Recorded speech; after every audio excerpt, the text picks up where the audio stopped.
It's been nearly a year since the death of Mexia native and Navy sailor Angelina Resendez, but now her family may be closer than ever to seeing justice. The sailor accused of killing the 21-year-old could soon enter a plea agreement. Or Juliana Jackson has more with what the latest court update could mean for the family.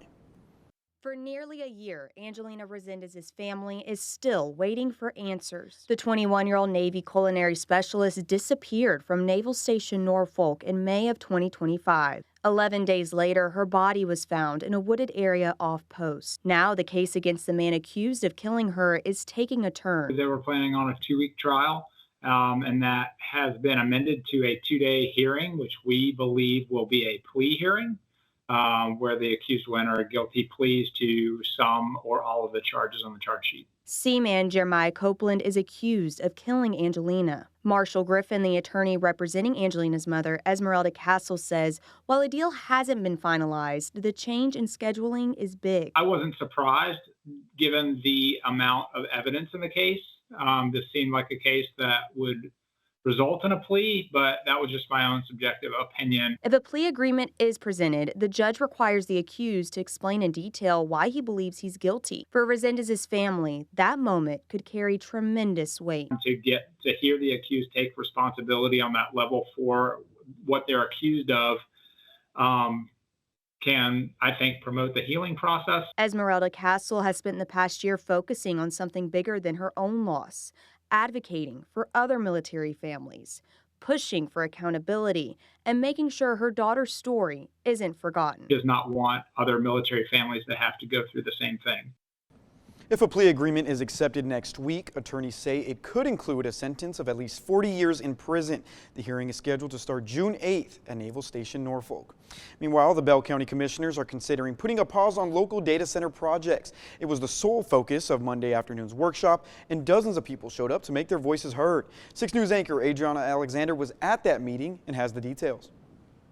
Data centers are dominating conversations across Central Texas. It's up to y'all. That's the only thing I can do is fuss. That's it.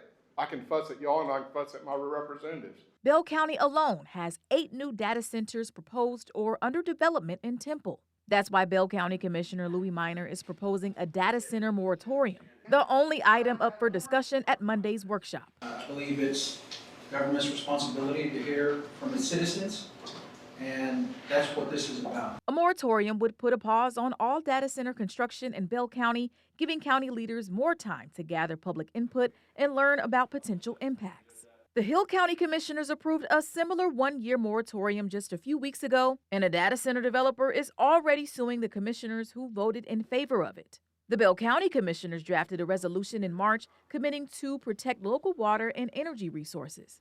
The resolution also outlines possible requirements for data centers like tax abatement agreements. The only real tool we have to impact development, large-scale development in the county, is a tax abatement agreement, where we can impose terms and conditions on the company if they want tax abatement.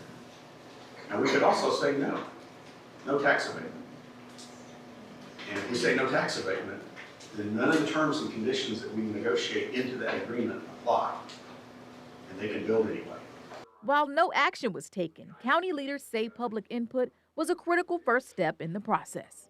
I do urge you to place a 6-month moratorium on data centers. What harm can it do to pause and do independent research on what is best for our entire county? And those are your headlines from Central Texas.